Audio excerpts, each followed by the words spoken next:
little more indentation.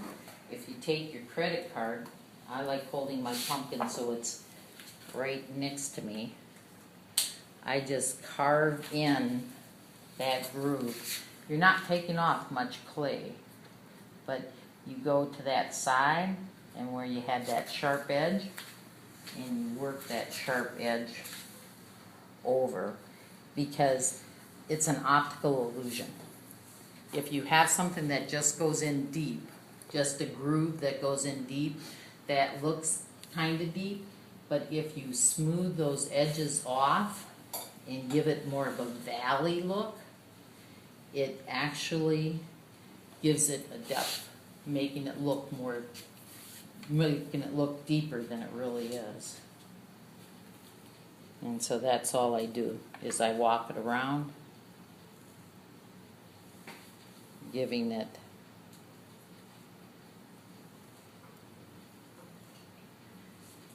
and I'm not taking it off on the bottom, I'm taking it off on the side.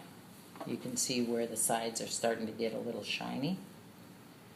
And then I'll flip it over, because I'm a one-directional kind of gal.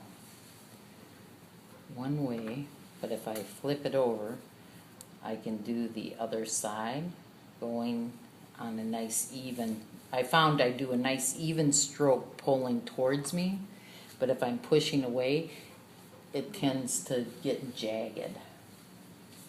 So I just pull it towards me. But that's personal preference, like anything else with pottery. It's all personal preference. And Kim's going to have this all plastered on our website. Or Facebook. Yeah, Facebook. Yeah, that's it.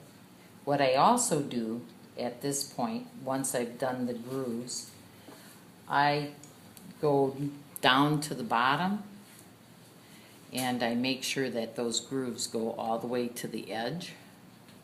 But then in the sections, I'll come and make a few wear marks. I'll kind of wipe them away a little bit, but they have those little, just little marks. It just gives it that little added touch of reality. And I do that up on the top. Once I'm done doing the grooves, I will put I'll put the vines on and the leaves on. You can buy cutters, leaf cutters, where you don't have to work quite as hard on getting your leaves made, or I just do, usually I cut out hearts and then I push them in and just put the veins on, and nobody really has said that's not really a leaf. And on the bottom, what I do, and I'll do this up on the wedging board.